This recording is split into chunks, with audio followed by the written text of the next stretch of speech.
Welcome back for more anatomy or AP biology. We're going to be dealing with the cell cycle in terms of how we control the cell cycle today. So we're going to be dealing with how do they know when to divide and when to stop dividing.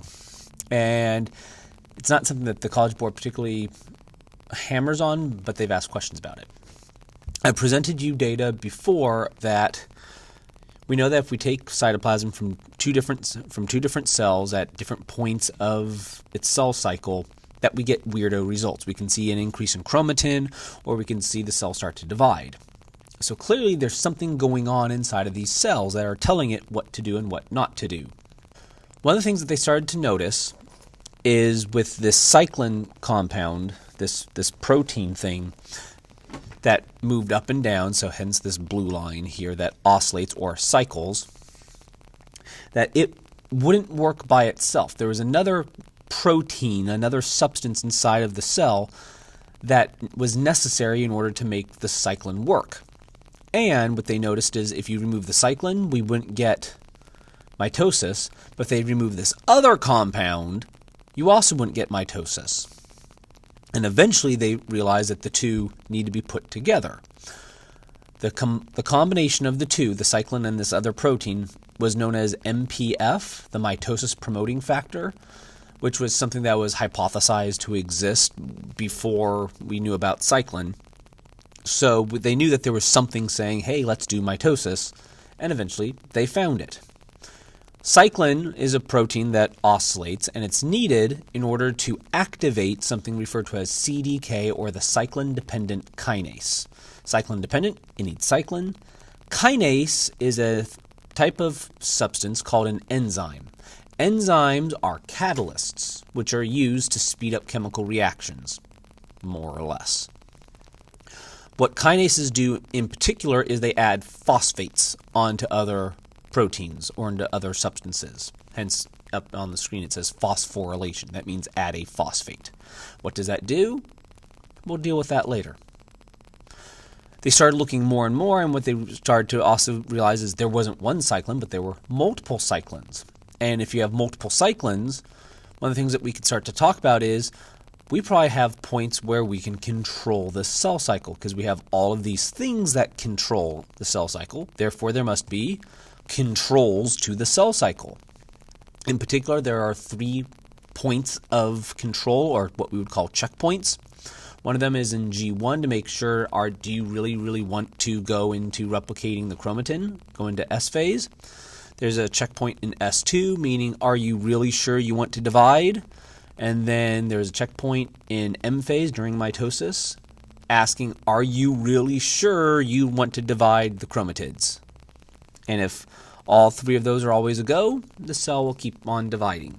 Replicate, divide, replicate, divide.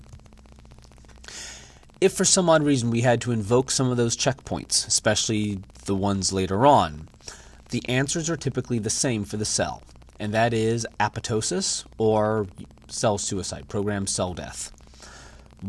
What would this be like? It's you're writing, you're having to copy down some notes or something like that, and you make a mistake. You misspelled one word. You catch the fact that you misspelled one word, so what do? You rip the page out, you throw it away, and then you start all over.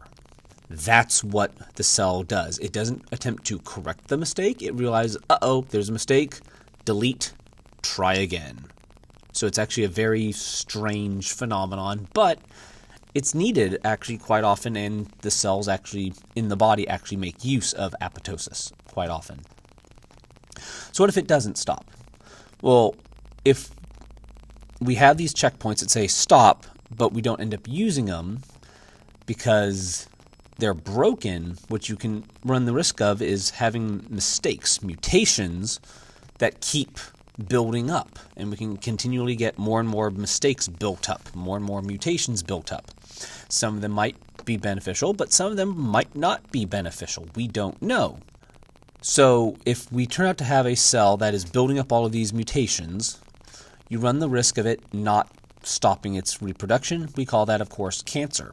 Cancer happens to have multiple sets of mutations because there are multiple checkpoints that had to fail. The result is it's going to be really hard for us to come up with one cure for cancer when there are multiple causes to cancer.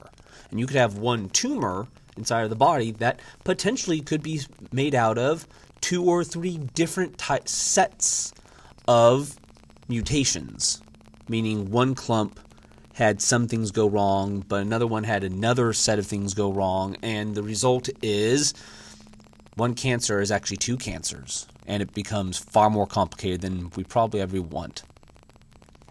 But all of this is implying that there's some type of communication. How does the cell know that there were mistakes going on? How does the cell know that it's ready to divide the chromatids? How does the cell know it's ready to replicate its chromatin? The cells are clearly communicating, and that's probably a mystery that we probably need to solve. So where are we going with all of this? We started the year with the big view of the world. Then we zoomed in a little bit more to deal with cells. What we're doing now is we're looking at it through the world of chemistry. And with that view, what we're going to attempt to do is use chemistry to explain what we see at the cell level and use the chemistry to explain what we see at the macroscopic level. So we're going to do everything that we've done again, because it helps to see that it's not that we have distinct chunks of biology, we actually have overlapping chunks, and all we're doing is refining our understanding.